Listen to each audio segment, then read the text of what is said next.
Speaker will be Dr. Mahesh. Please.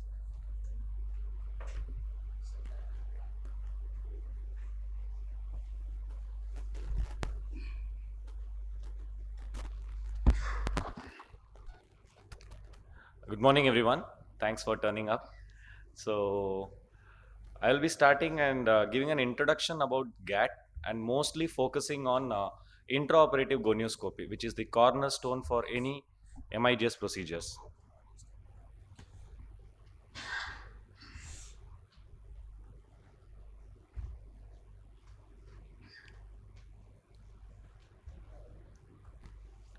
So, over the course of this presentation, I would be talking about the world of introduction to the world of MIGS, introduction to GATT, and the third eye, intraoperative gonioscopy.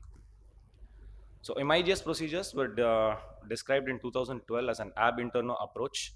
They induce minimal trauma to the target tissue and has a faster operating time, modest efficacy. That may be the only drawback. That's why it is indicated in early and moderate kind of glaucomas. High safety profile and rapid recovery with minimal detrimentation to the impact on the quality of life. So this is a flowchart from the American Academy of Glaucoma, and this is the glaucoma surgery armamentarium that we have at present. Apart from the traditional glaucoma surgeries, which are the bleb forming trabeculectomy and the equatorial bleb forming devices, ADI and the AGV and Barweld implant, we have this MIGS procedures which are classified as non-bleb forming and the bleb forming ones. And the non-bleb forming ones target the inflow and the outflow of aqueous, and endocyclophotocoagulation is the one procedure which decreases the inflow. And for the outflow mechanism enhancing procedures, we have stents and the cleaving procedures. So in the implants, we have eye stent inject, hydrus implant, and the excising procedures, we have trabectome, Cahook dual blade goniotomy, 360-degree GATT, and bang procedure. And we would be mostly focusing on GATT. The procedure was developed by Dr. Grover and his team at the Glaucoma Associates of Texas, and it's a non-bleb forming MIGS procedure where the Schlemm's canal is de-roofed. It's a conjunctiva sparing ab interno 360-degree trabeculotomy and can be either using illuminated catheter or 50 Prolene suture used. My topic would be mostly on intraoperative gonioscopy, and the further speakers will talk about their experiences on the procedure, the modifications, results, and all that. And as I told before, this is the third eye and forms the cornerstone for any MIGS procedures.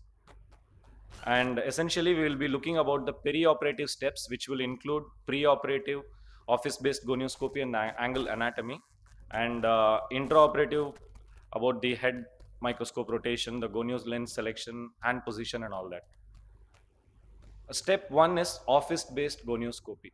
And as Winston Churchill said, if he who fails to plan is planning to fail. And why do we need to do office-based gonioscopy? It's for surgical planning. You need to know whether the angle is open or not, whether it has undergone previously trabeculectomy, whether the ostium is there or not, and any localized areas of synechiae, broad-based synechiae, angle neovascularization, all these things needs to be seen. And as much as possible, preoperative gonioscopy is done. It makes you more confident to do intraoperative gonioscopy. And this website, gonioscopy.org by Dr. Albert Wallace, will has an atlas of gonioscopy and all possible angle descriptions that is available. Step 2 is the angle anatomy, and the most important surgical landmark that you need to localize is scleral spur. It is the surgical landmark that differentiate anteriorly, where we do all the canal based surgeries via the trap meshwork, and posteriorly we do all the suprachoroid based surgery via the ciliary body face. About step 3, we'll be talking about the anesthesia. You have the choice of either topical anesthesia or peribulbar or retrobulbar anesthesia. Once you are experienced, you can go into using topical anesthesia where involuntary eye movements may be there and that you can take care of. But if you are starting for a novice surgeon, it is not unreasonable to start with a peribulbar or retrobulbar or subtenance anesthesia also. It builds the surgical confidence and avoids potential intraocular complications. A most important step in the step 4 is the head and the microscope rotation. So most often we sit temporally. There are modifications where the surgeons, based on their choice, can sit sometimes supero-temporally also, but most often temporal approach is the approach practiced, and we target the nasal angle. And in this, to get the proper view of the angle intraoperatively, the head of the patient has to be turned 30 to 45 degrees away from the surgeon, and the microscope has to be rotated towards the surgeon to the same amount, and at the end point the eyepiece of the microscope has to be aligned to get a coaxial illumination along the iris plane. And then you start increasing the magnification of the angle and increase the light intensity to view the angle structures, and never attempt to do any MIGS procedure if you are not confident and if you are not able to localize the trap meshwork and the scleral spur. It's a small video about the microscope rotation where the microscope is tilted 45 degrees towards the operating surgeon, and the final alignment was the oculars alignment to get the coaxial view along the iris plane. And these are some tricks which you can do to your microscope, where you can mark the 0 degree angle and make another mark which will tell you that this is the 45-degree angle, so that every time you don't have to measure, or every time you don't have to fiddle around your microscope. When you go next time, you're going to do a MIGS procedure, you know that this mark, when aligns together, it's my 45-degree. And that measurement in the iOS app, you have this measure app. You can use any app in the Android or Windows, and you can measure that 45 degrees. So this is how it's in the laptop, which is aligned at 45 degrees, and the measure app is giving you this alignment. As compared to cataract surgery, when you're doing this MIGS procedure, since you are sitting away, the microscope is towards you and the patient's head is away from you, the hand distance is more as compared to how you are operating a normal cataract surgery. And while you are doing phacoemulsification or a cataract surgery, you are doing bimanual procedure where the hands both are working inside the eye, and you have complete exposure access to the entire cornea. But while doing MIGS procedure, your view is confined only to the anterior chamber and the angle, and your hand has to work intraocular and extraocular. Your threading has to be intraocular in the anterior chamber, and your hand holding the lens has to be extraocular. So hand-eye coordination is very important. Coming to step 5, gonio lens selection.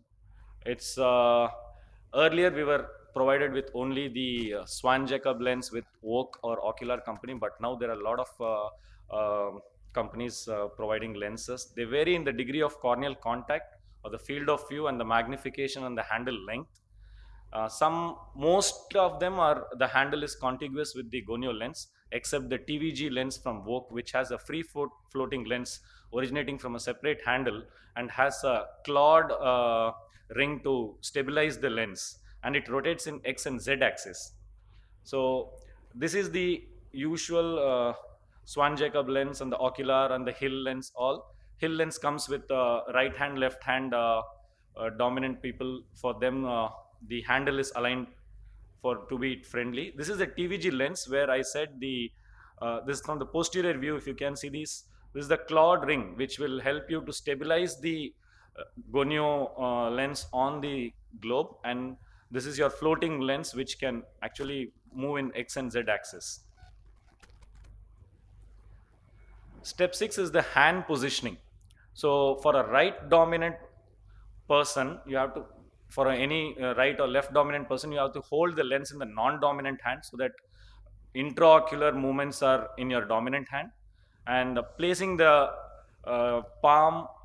place your hand on the forehead or cheek based upon the laterality. When I say that, so this is for a right dominant person in the right eye.